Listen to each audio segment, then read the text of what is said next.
Hi, everyone. Welcome to this week's edition of the Tanzu Community Edition Community Meeting. Today's date is March 16th, 2022. If you're watching this recording from home, we would love for you to come and join us live. It's a great opportunity for you to come meet the team, meet other members of the community. You can bring questions up that you might have about TCE, or just kind of listen in on what the team's working on. We have a few options for you to choose from. We hold these particular community meetings every first and third Wednesday of the month at 11 a.m. Pacific time. We also just kicked off our APAC monthly community meeting, and those are held every second Thursday of the month at 9 a.m. India Standard Time. And then we also have office hours, which is a more open discussion format. And if you have anything that might require more lengthier discussion, that's a good place for you to bring up that topic. So we meet every second and fourth Wednesday at 11 a.m. Pacific time for that. If you're unable to come and join us live, there's other ways to reach us. So you can come and find us on the Tanzu Community Edition channel on the Kubernetes Slack workspace, GitHub discussions. You can add your request, question, or suggestion in our issue list. You can email us, or as of a few days ago, we just launched our new Twitter handle at VMware TCE. So go give us a follow and engage with us there. We would love to hear from you. Whenever you do have a discussion topic you want to bring to the agenda, and then anyone that's in this meeting today, if there's something you want to bring up, please add that down below in the discussion topics area here, and we'll get to it towards the end of the meeting. At any point that you're engaging with us or any members of the community, please read and abide by our code of conduct, which is listed here, and it's also found in our repo. For those of you using TCE, we would love to know more about your usage of TCE. So we created this pinned issue here. Please add any of all the comments or all the details we ask in a comment here. And if you would like to feature your logo on the adopters page, add the logo to the comment in a PNG format and we'll get it added. All the attendees, please add your name and any company that you represent to the attendees list here. On to announcements, like I mentioned, we're on Twitter, so you can follow us for daily news, fun engagements, all sorts of stuff. We'll retweet you if you're working on TCE, if you have content you want to share, all sorts of fun stuff. So we're really excited for another opportunity to engage with y'all here.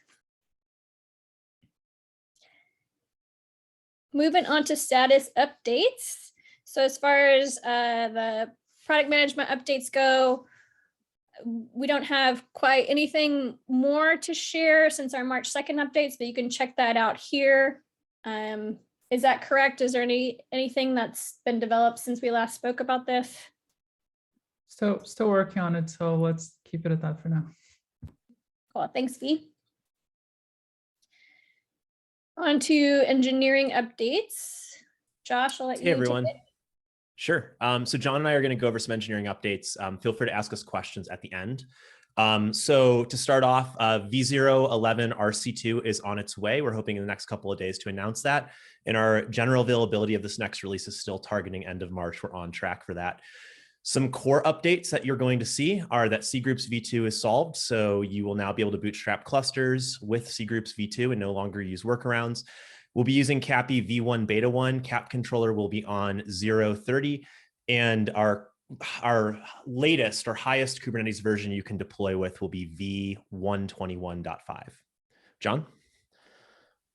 Yeah, there are a bunch of unmanaged cluster updates coming as well, big and small. Some of the big ones.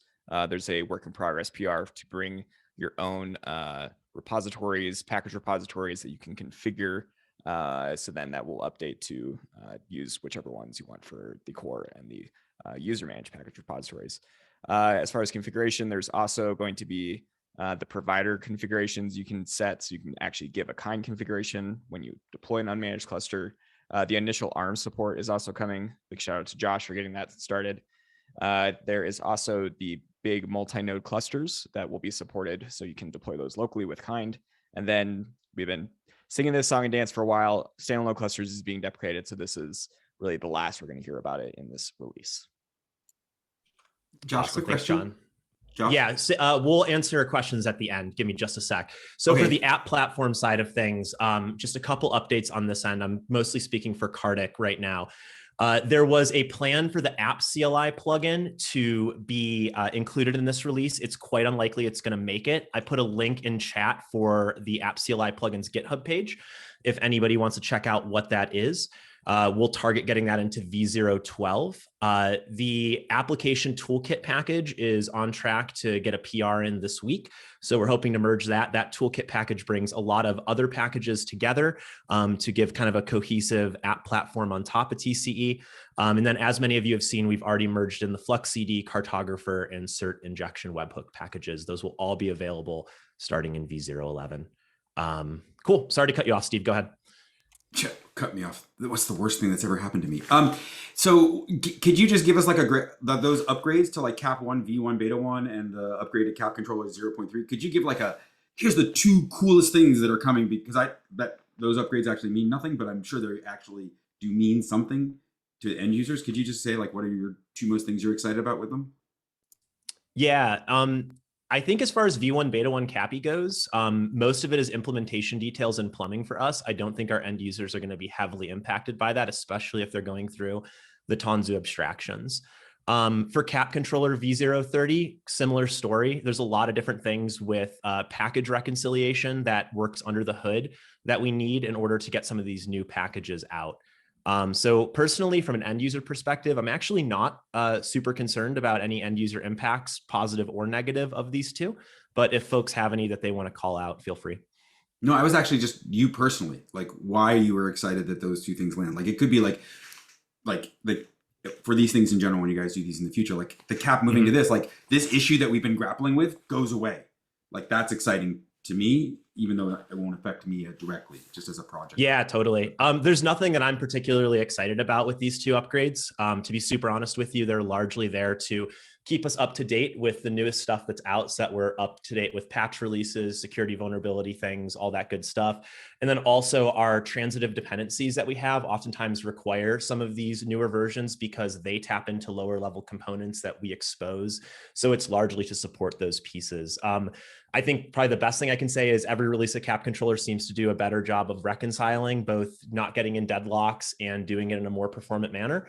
So that'd probably be my biggest line item right now. But largely, I know it's not that exciting. Largely, it's implementation details for some of our dependencies.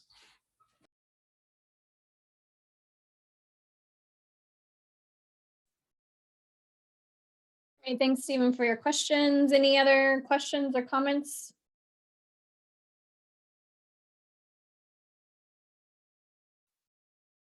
Okay, moving on to exciting part of today's community meeting. Gary's going to be doing a demo to show us Kickstarter UI progress. So I will stop sharing my screen so you can take over. Cool. Thanks, Nancy.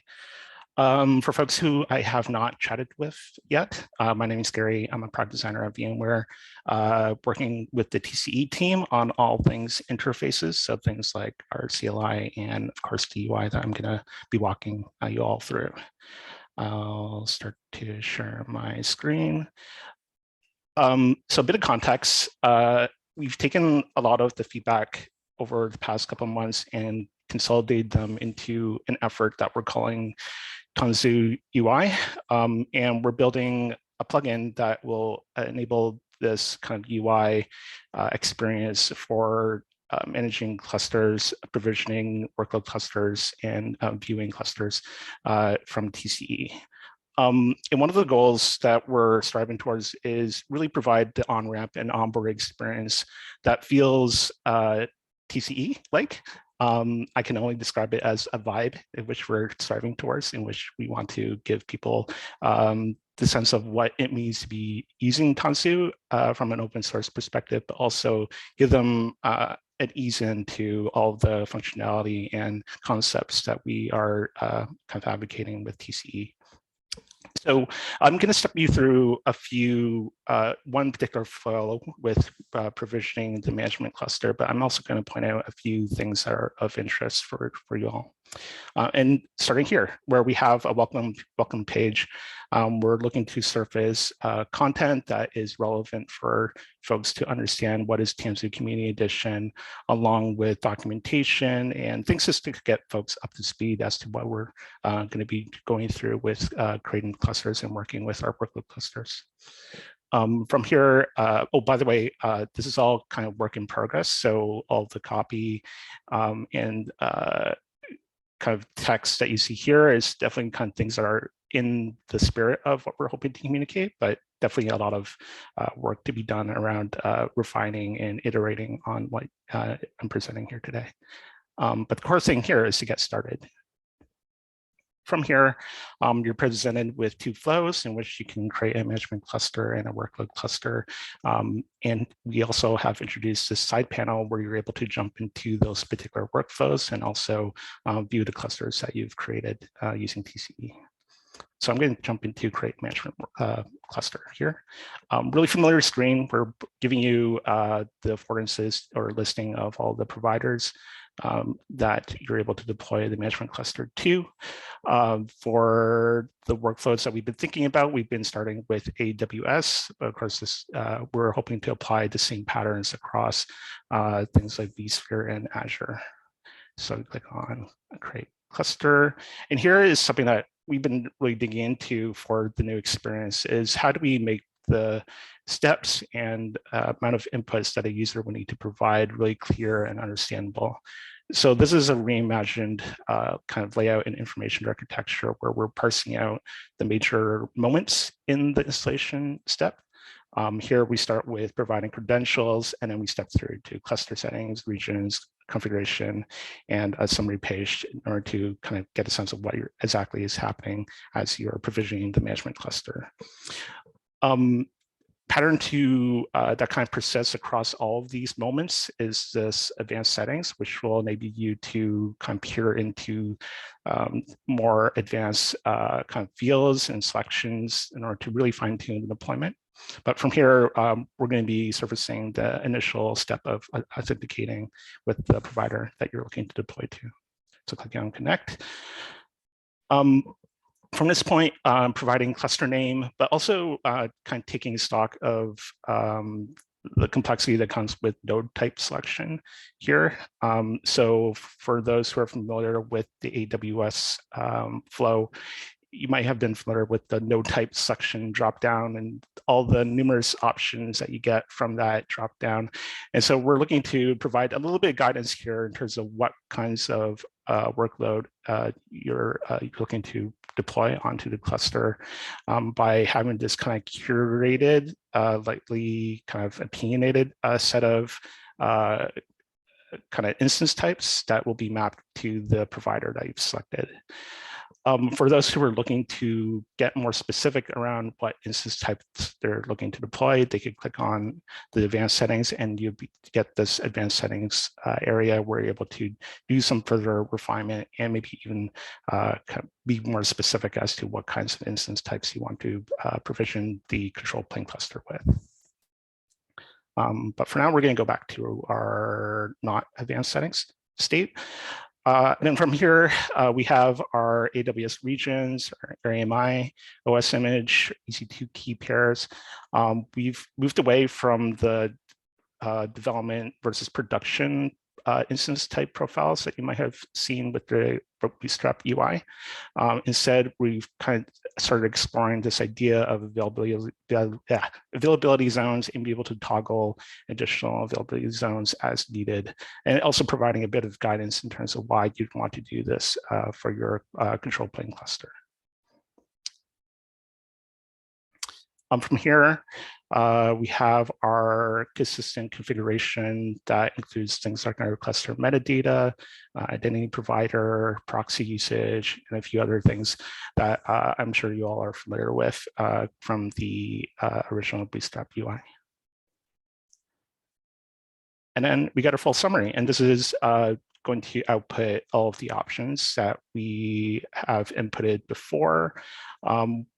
are thinking that we won't provide all of the inputs here in this table format verbatim, but rather have some independent sections that we get the high level summary, but also some more specific configuration if you want to dig into that granular detail for this deployment. We also provide the CLI command equivalents here. So you're able to deploy the cluster using the Tanzu CLI from this point. But for this flow, we're going to click on Create Management Cluster. And we also made an effort to simplify the kind of provisioning screen that you see here. We've condensed the number of steps to be more concise, along with the logging output, and then also give a bit of guidance in terms of what a user could do now that they have the management cluster up and running, along with their ability to create the workload clusters from this point. Beyond this point, it gets a little bit fuzzy because this is like work in progress. So we're looking at workflows to support the creation of workload clusters from those management clusters in the UI, along with some capabilities for viewing the clusters that you've provisioned already and the relationships between the management cluster to workload clusters, and be able to delete, get context, and create additional workload clusters from that context. Yeah, so that's kind of where we are at now. There is the GitHub proposal issue, which kind of articulates what I just showed here, but also we're collecting feedback from that issue. So more iterations for sure over the next couple of weeks, and we're very much looking forward to hearing you all kind of talk about it and get stoked for this UI concept that we're hoping to deliver. Yeah, happy to answer and talk about this initiative. Awesome, Gary. Like, how cool is that, everyone? That is so freaking cool and super exciting to see. I imagine folks have questions, comments. Jorge, you have your hand up. Thank you. Yeah, was wondering, since with this Start UI, you can provision management of workload cluster. Is it going to be like another plugin, or will it be integrated from within the existing plugin somehow? I could take this. Yeah, this would be a net new plugin. If you think about the current user experience of launching the existing Kickstart UI, it's very specific to management cluster creation and its own syntax. So the idea here is to have a dedicated UI plugin.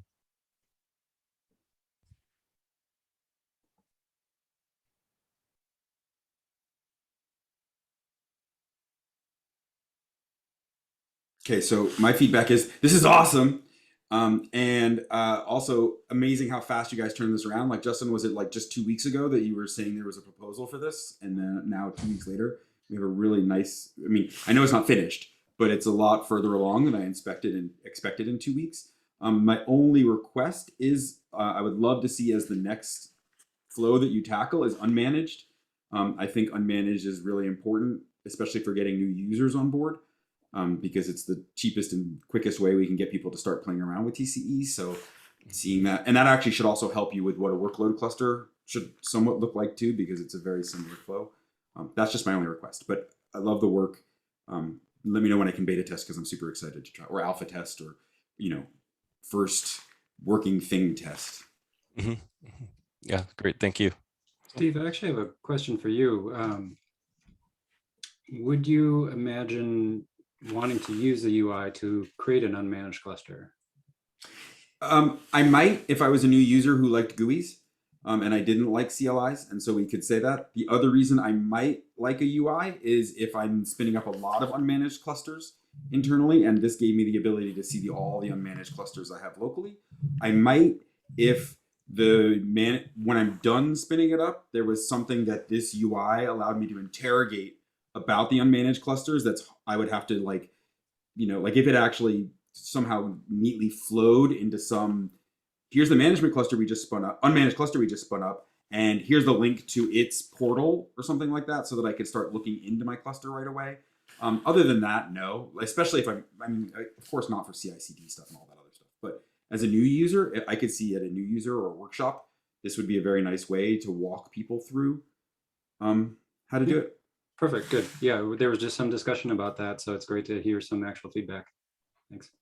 So, Sean, as far as I understand from Josh, managed clusters will eventually be able to integrate with more providers other than Kind, right? So when you look into managed clusters being provisioned on any of these cloud infrastructure, obviously it makes a lot of sense to have similar UI, because then we get into all the complexities of provisioning, understanding the infrastructure for a managed cluster, which probably will be like a dummy user like me doing provisioning clusters and stuff. And the other thing that I will add to Steve is that one of the workflows that I, the same as him, probably would love to see eventually is guided experience to deploy a set of packages that will give me a working cluster that I can use. Because right now, fine, I get a TCE cluster, but then you need to deploy a lot of things on top. And when you look into the packages that we provide, they are really complex to understand how to properly configure and provision, and especially when you combine multiple of those.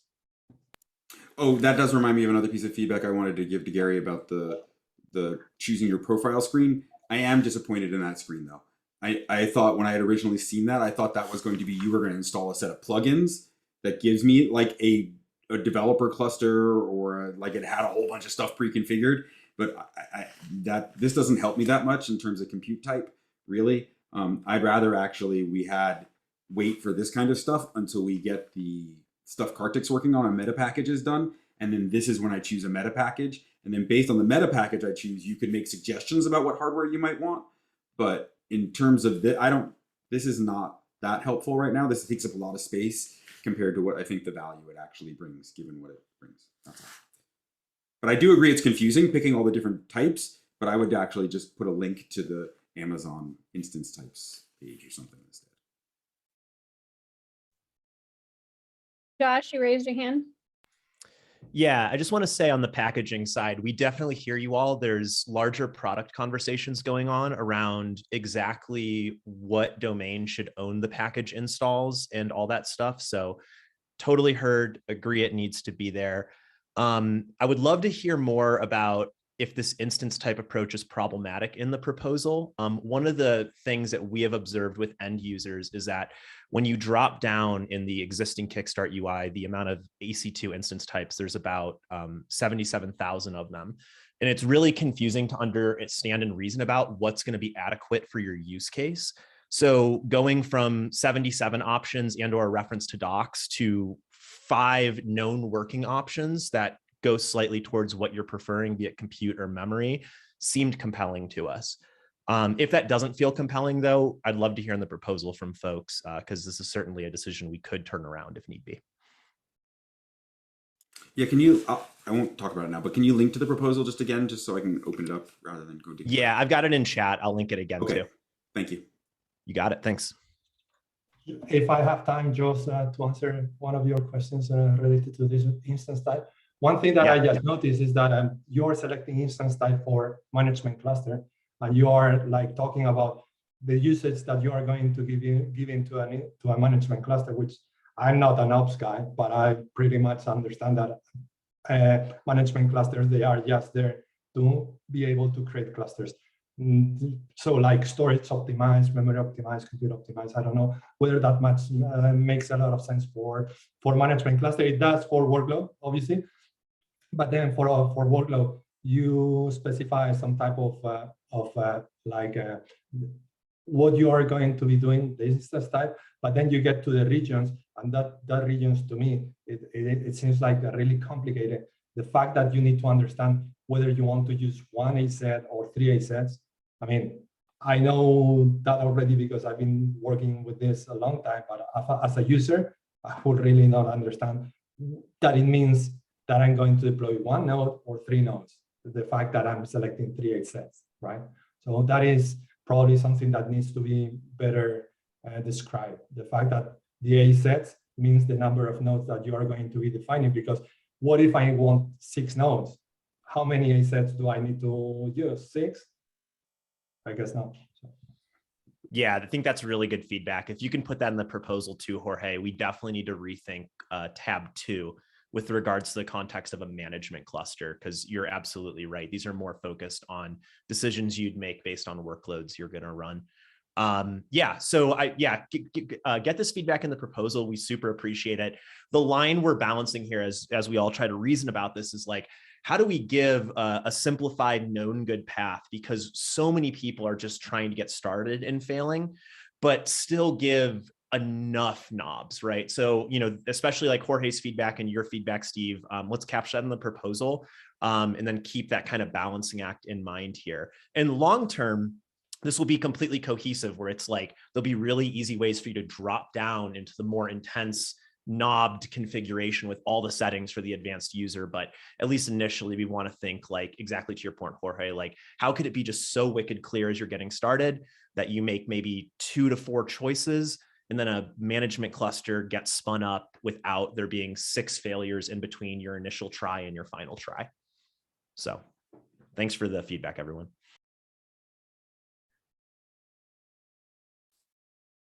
If I could also, solicit feedback for one other pattern that we're working around, it would be for, I think, step 4, right? So to Josh's point, what we're trying to do is include like a reasonable set of defaults, a really simplified basic workflows for user to, successfully deploy a management cluster. And then we have these other common configurations like cluster metadata or proxy settings, right? And these are more optional configurations. We're not, I guess, we're kind of like walking a fine line between whether these are considered advanced settings or just additional kind of like, asynchronous optional configurations that could be applied to your cluster.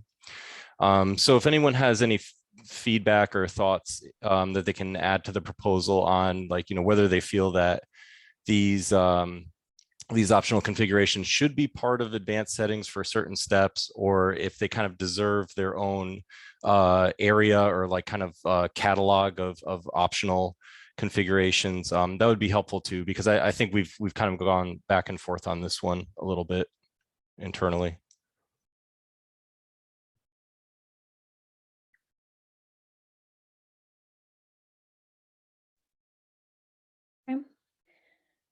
Anything else regarding this piece? Work in progress. I think we're going to continually kind of share updates as we move along with this initiative, but I really appreciate everyone's feedback so far. Great. Yeah. Thanks, Gary. And thanks everyone for your comments and feedback. We have gone over time, but we still have some stuff left on the agenda to go over. Is everybody comfortable staying on a little bit longer? Anybody not comfortable? Feel free to leave.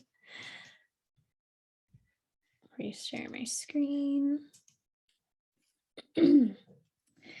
Again, if you do have any feedback that you wish to provide, and for those watching from home and anybody not able to provide their feedback live now, there is a guided UI proposal here to leave feedback on. So please go to that and add any comments you have.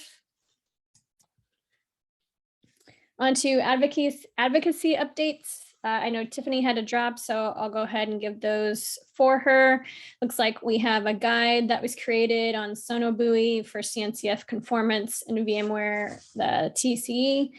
There's a video on manage and unmanaged clusters in TCE and what you need to know, so check that out, as well as a video Lightning Docker files versus cloud native build packs. And then on to discussion topics. John, are you still around? Yes. So this was just a cool kata code that somebody came up with and shared with the community. So I thought I would also share. Go to that issue for any context.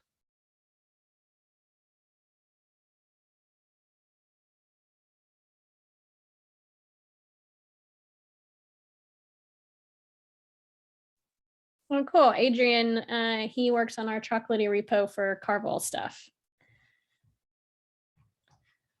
Awesome to see him providing some support here too. Thanks, Adrian. Okay. Anything else folks want to bring up before we end the meeting?